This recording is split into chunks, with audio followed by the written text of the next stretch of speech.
Since nobody seemed to take me up on my offer of dog weights in my previous advertisement, I've made a new product. This one is called the Dog Backpack.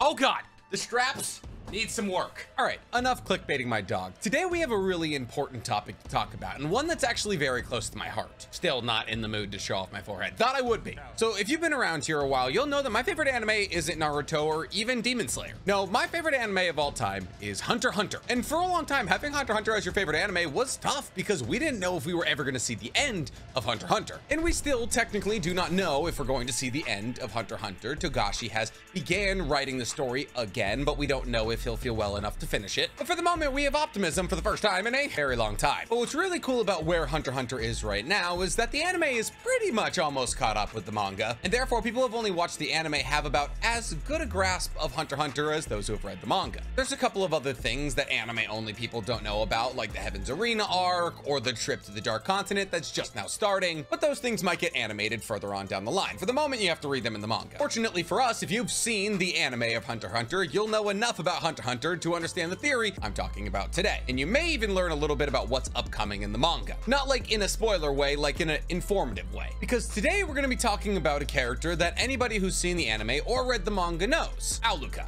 Alluka, for those of you who don't remember, is Killua's little sister. And Alluka has a very interesting ability. You see, Alluka actually shares a body with a spiritual entity called Nanika. And Nanika has a terrifying set of abilities that make her essentially immortal and all-powerful. You see, Nanika has the ability to grant any wish, and these wishes come with relatively dire blowback, but at the end of the day, she can pretty much do anything she wants to. And for a long time, people have asked the question of why. And it's a great question, and it's a question we actually might have the answer to. Currently, it's just a theory, but with the Dark Continent arc now beginning, we will almost definitely get an answer for it very soon. So before it becomes canon lore that Togashi writes out, I want to get this theory out there to you. Before we get to beating Togashi to his own story, guys, please, for me, like this video, subscribe to the page, and hit that noti bell. And if you like seeing Nick talk about things that aren't Naruto, well, guys, I actually have two other YouTube pages, NC Gamer 23, where instead of talking anime at all, I play video games like Subnautica and It Takes Two, and Hammer's Collection, where instead of talking anime, I just unbox big old anime statues. I guess I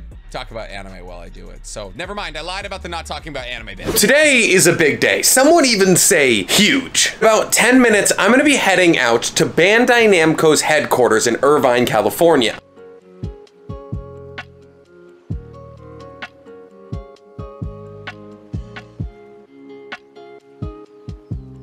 Look at this. This thing's gotta be what? 55 feet tall? This is incredible.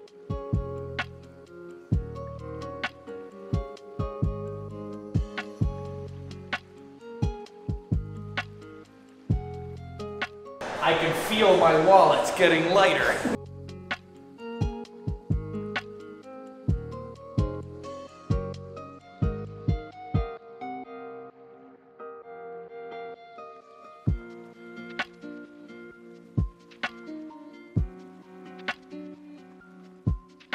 So before we're able to jump into the meat of this theory, a couple of things need to be explained. 1, who is Nanika / Alluka? 2, how do Nanika's abilities work?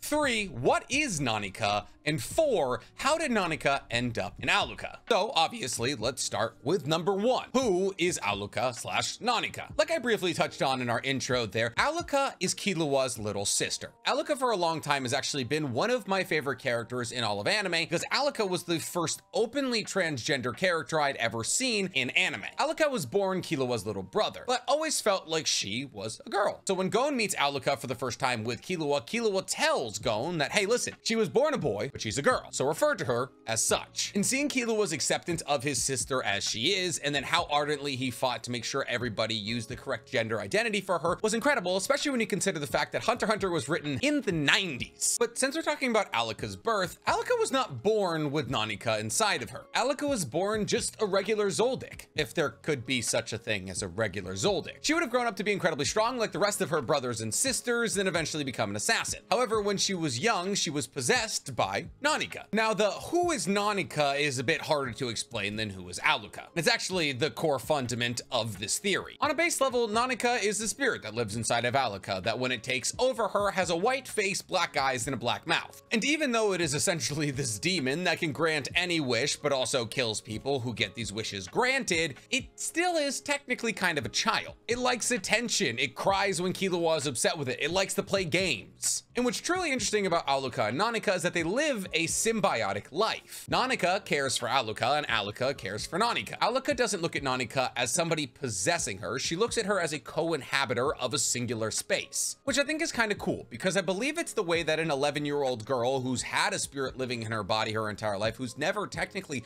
hurt her, would react with said spirit. Regardless of the relationship, Nanika also has the wish granting ability, while Aluka technically has no abilities. And on a base level, that's who Nanika is. But what about this theory that tells us what Nanika truly is? Well, we know for a fact that Nanika hails from the Dark Continent. Just like in One Piece, Hunter x Hunter's manga has little extra panels. And in these extra panels, Togashi will give us bits of lore or continuing storyline. And in the volume 33 extra, Togashi did a sketch of Nanika taking over Aluka's body. And in Japanese, obviously, he wrote from the Dark Continent next to Nanika. And then on the other side of their head, he wrote I, which is how Nanika responds to questions. Specifically, AI. You see, this one extra is what kickstarted this theory. Because in this one extra, Togashi seems to be saying that Nanika is I. Now, for those of you who aren't massive Hunter x Hunter nerds, you probably don't know what or who I is. And that's completely fine because I is relatively niche information. And if you're anime only, then I isn't only niche information, it's just not information you have. To describe to you what I is, I'm gonna have to talk about the Dark Continent, aka the arc that's coming up now. So essentially the entire Hunter x Hunter world we've seen is just an archipelago of islands. Think a bit like Hawaii, but way bigger. But this grouping of islands exists in a massive ocean. And that ocean is kind of an oval, but technically it's not an ocean, it's a lake. And that lake is referred to as Lake Mobius, not Morbius, Mobius. And the entirety of the land around that lake is the Dark Continent. There have been hundreds of expeditions to the Dark Continent, and only 5 of them ever came back. In fact, Dark Continent expeditions were so likely to fail and so disastrous for the people who went that they were actually banned. All of the islands in the archipelago got together and formed a thing called the V6, which banned all trips to the Dark Continent. But this wasn't only just because everybody who went died, it was also because everybody who came back brought something terrible. You see, of the 5 journeys that were successful, all 5 brought back a threat, totaling for a number of 5 threats. These threats were anything from monsters to diseases to beasts, but all 5 of these things had the incredible ability to inflict massive human suffering when they got back to the mainland. Think of it a bit like if somebody went on an expedition to the Dark Continent and then brought back COVID with them, and then that spread to the entire world. So the fact that even the successful expeditions were bringing back such terrible things is kind of why the V6 decided no more. I is one of those 5 threats. Now, we don't know a lot about I. We just know that it's a gaseous life form and it's described as the codependence of desire. It was brought back with the Mimbo Republic after they recruited the Hunter Association to help them in a trip to the Dark Continent. The Mimbo Republic was looking for the Trinity Elixir. Now, as to what the Trinity Elixir is, it's kind of confusing. Essentially, the Trinity Elixir is a solution that allows you to make any other liquid using the elixir. You could imagine something like that would be A, very helpful, and B, very valuable. But the problem is that the Mimbo Republic and the hunters that went with them got surrounded by a group of I, and they were all killed. And there was only 3 survivors remaining. Now here's the thing, we don't know who these 3 survivors were, but 3 survivors lines up very well with a different story of a Dark Continent expedition we've heard prior. You see, Isaac Netero has been to the Dark Continent, and he brought 2 friends. One of those friends was Zig Zoldyck. Now, Zig Zoldyck is a lesser known member of the Zoldycks. And when I say lesser known, I mean basically unknown, because people believe that Zig Zoldyck was actually Zeno Zoldyck's father. We think this because we have a lineage line of the Zoldycks that was given to us that showed Maha Zoldyck, somebody between Maha and Zeno Zoldyck, and then, you know, the rest of them. And since Zig is the only other Zoldyck we know and was also old enough to go on an expedition with a young Isaac Netero, it's not crazy to assume that Zig is Zeno's father. But this would imply that Isaac Netero, Zig Zoldyck, and one of Isaac Netero's other friends were the hunters brought brought along with the Mimbo Republic. The Mimbo Republic expedition that was attacked by Ai. And we know for a fact that Ai returned to the mainland with this expedition. We know that for two reasons. One is because of Don Freaks. You see, Don Freaks is Jin Freak's great-great-great-grandfather, aka Gon's great-great-great-great-grandfather. He is also considered arguably the greatest adventurer of all time, and is the reason that Jing became a hunter and therefore kind of forced Gon to become a hunter. You see, Don Freaks 300 years ago went to the Dark Continent by himself and wrote a book called Journey to the New World. Well, actually, technically, he wrote 2 books. You see, Don Freaks wanted to document the entire coast of the Lake of Mobius, and he documented the entire East Coast, which is why we know about the 5 threats and all of the expeditions that happened in that area. The only problem is the only book that was ever recovered of the Journey to the New World was the East Coast. There's 3 theories as to why we never got the West Coast. 1, he was too aspirational and died before he could write that. 2, the book is lost somewhere. And then there's the 3rd theory that Jing subscribes to, and that is that that book is still being written. Now, that would make Don Freaks well over 300 years old, but there's also things called nitro rice and a couple of elixirs that cure every single disease. Nitro rice is a bit like elven bread in Lord of the Rings. 1 bite restores all of your energy and allows you to keep going forever, essentially. So Jing doesn't believe it's insane that Don Freaks would be alive into his 300s. I mean, Netero lived to like 150, and that was just because he was good at Nen. But in the Journey to the New World East Edition, Don Freaks not only documents how the Mimbo Republic and all of their hunters died to the Ai, he also documents how bodies that look like they've been murdered by Ai have been found in the mainland. This is corroborated by Jing, who says both victims of Ai and Pop, one of the other 5 threats, have been found in the mainland. Jing goes so far as to say that the Ai massacre is actually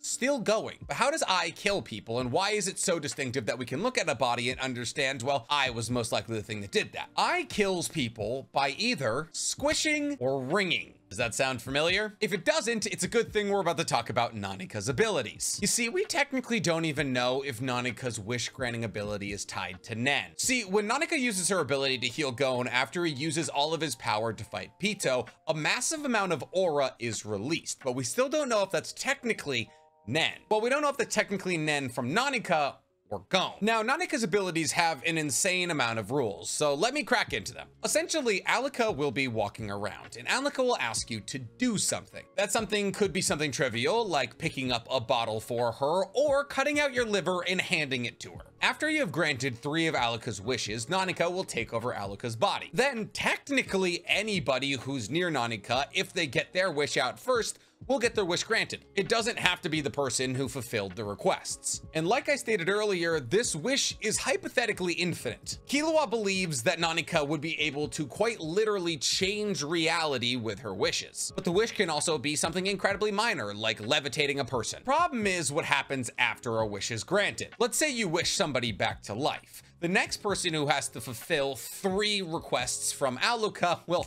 have a tough time, because the greater the wish that Nanika has to grant, the next 3 requests become even more dire. So it won't be picking up a bottle for Alika, it will be murdering your entire family. But let's say you don't want to go through with killing your entire family for a wish. If you fail to do Alika's requests 4 times, at least 2 people will die. What do I mean by at least 2? Well, you'll die, and the person you spend the most time with will also die. But it could also be a lot more than 2. Let's say somebody was brought back to life with the previous wish, and that's why the requests were so insane. If the scale of the wish is very large, then more people will die. Let's say 100 people die. It'll be the 100 people you spent the most time with. So it'll go all the way out to your second cousin who you saw 3 times when you were 7. And all of these deaths occur simultaneously and immediately. And how do you think they die? Either squishing or ringing. A good example of this is Kasuga. She worked for the Zoldyck family, and she failed to do Alika's requests 4 times. The wish before her had been for 1 billion Jenny, 1 billion of the in-universe dollars. So because the wish before her was relatively important, the 65 people that Kasuga knew the best, aka loved the most or spent the most time with, died. Now, should somebody fail like Kasuga did to get their wish granted and then die, Alika's difficulty level resets to 1. So her requests will be something like pick this bottle up. On top of that, Alika can't switch midway through requests to somebody new. Let's say I pick up a bottle for Alika and then I go off and die somewhere, or I just hide myself. She can't can't have somebody complete the other 2 tasks. It has to be me. And actually, technically, I lied a second ago. If I do die after picking up that bottle for her, that technically counts as a failure, and at least 1 more person will die. On top of this, Alluka cannot make requests of somebody whose name she does not know, and the same person cannot ask Alluka for consecutive wishes. These are the rules that the Zoldycks as a whole know, but there's some rules that only Killua knows. Like the fact that Nonika, while only able to complete 1 wish after the completion of 3 tasks, actually technically has a little caveat. You can put multiple conditions in 1 wish that greatly expand how much Nonika can achieve with 1 wish. If you want Nonika to heal somebody, she has to make physical contact with them. Killua himself is able to make commands of Nonika, meaning he doesn't have to complete 3 tasks in order for Nonika to fulfill his command. On top of that, there's no backlash. So essentially, because Killua is so close to both Annika and Nonika, he can just have them grant wishes whenever he wants. What's even more interesting about this is that these commands don't technically count as wishes. Meaning, let's say that Killua asks Gon to be fixed after his fight against Pita. This is a massive wish, so the next person probably is some trouble, right? Assuming that next person isn't Killua. That's actually not the case. Nonika only remembers wishes, not commands. So the difficulty meter will be based off the last wish, not the last command from Killua. On top of this, let's say I picked up a bottle for Alluka. You would assume that you wouldn't be able to make any wishes for anybody else, but Killua can bypass this and get a command off whenever he wants. He can also obviously do consecutive wishes. Does this technically make Killua all powerful? Yes, but he also told her to stop granting wishes because he didn't like what it did to Nonika and Alluka. So we'll probably explore that relationship more in the Dark Continent arc. Regardless, now that you know of how Nonika's abilities work, there's a couple of important things to re-point out. All people killed by Nonika are killed the exact same way as Ai. They are either squished or wrung. Ai is from the Dark Continent and Nonika is canonically from the Dark Continent. Zig Zoldyck might have been one of the survivors of the Mimbo Republic expedition, meaning that there is a chance that he carried the gaseous life form back with him from the Dark Continent. This makes a lot of sense because A, we don't really see Zig Zoldyck around anymore, and B, the family never talks about him. It's a solid possibility that he was actually taken over by Ai first, or that he was trapped away to live somewhere because he had Ai with him. And then through some happenstance that might have been Zig's death, Ai transferred from Zig to Alluka. In the extra we talked about earlier, where we found out that Nonika is from the Dark Continent, you know, the one in volume 33, well, Nonika is drawn a lot different than she is depicted in the anime. And that's actually really important. You see, in this extra, Nonika is drawn with a cross-hatched face and black eyes and black mouth like she usually has. But the way that her face is drawn is actually really important, because the way that her face is drawn is exactly how Ai is drawn, as a dark blob of black cross hatches, which gives us a cosmetic similarity between the two. But since we're talking about cosmetics and surface level stuff, number 5 is the way that Nonika says yes. You see, yes in Japanese is hi, H-A-I, but Nonika doesn't say the H. Nonika, when you're talking to her, only says one word, and that's yes, but it's not yes, because she's not saying the H. Instead of saying hi, she's saying I, which, I mean, why drop the H? But number 6, and arguably the most compelling point in all of this, is what we got as a description of Ai. You see, Ai was described as a gaseous life force, but also as the codependence of desire. You see, now that's interesting, because if we break down what the codependence of desire means, it actually starts to make a lot of sense. You see, being codependent basically implies that 2 people are dependent on each other in order to survive. Think of your friend who's in the most toxic relationship you know of. They don't seem to like each other very much, right? So you often wonder, why are these 2 people together? They are what is usually referred to as codependent, meaning that they've become so ingrained in each other's lives that they don't know what they would do without each other. But what is the codependence of desire? Well, that would mean that Ai is codependent on the idea of desire, which can basically be broken down into layman's terms of saying that Ai, kind of a people pleaser, Ai is codependent on the idea of being desired. And when you look at just the word codependence, I mean, look at Alluka and Nonika. They are 2 bodies living in one vessel, and they are codependent on each other. They have an emotional link. But when you look at the term codependence of desire, you also look at the fact that Alluka and Nonika love being needed. They love helping people, which is why they grant wishes. But to go even further than that, Alluka and Nonika's love for Killua is the true representation of codependence of desire. Alluka and Nonika want nothing more than to be helpful to Killua, and because of that, they let him command them. And that's it. That's all of the points to point you in the direction that Nanika is quite possibly one of the 5 threats from the Dark Continent. As to how that's going to play into the next arc, which is the Dark Continent arc, I'm very actually curious to see. Will Nanika return to the Dark Continent? Will more people being on the Dark Continent stir up more eye? Will there be another Nanika? All of these are questions we're gonna have to wait and see because Togashi is currently drawing them right now. But all I can tell you is I'm incredibly excited for this theory to finally become canon. Because if it's somehow not canon and I'm completely off base here, I'm gonna hang up this entire YouTube page. But thank you guys so much for checking in for this non-Naruto YouTube video, guys. I appreciate you being here. I appreciate the support on videos like these because if we're being real, these are the kind of videos I want to make. Naruto pays the bills, but that's where Hunter x Hunter is right there. But I already know this video's got a significantly less amount of views than my usual videos, so if you guys could just, you know, console me in the comments below, and while you're down there, since you're here on this special video, guys, please, for me, like this video, subscribe to the page, and hit that noti bell. Listen, I'm not saying that Killua can beat Goku in a fight, but he could basically just tell Nanika, like, delete that dude, and then he's gone.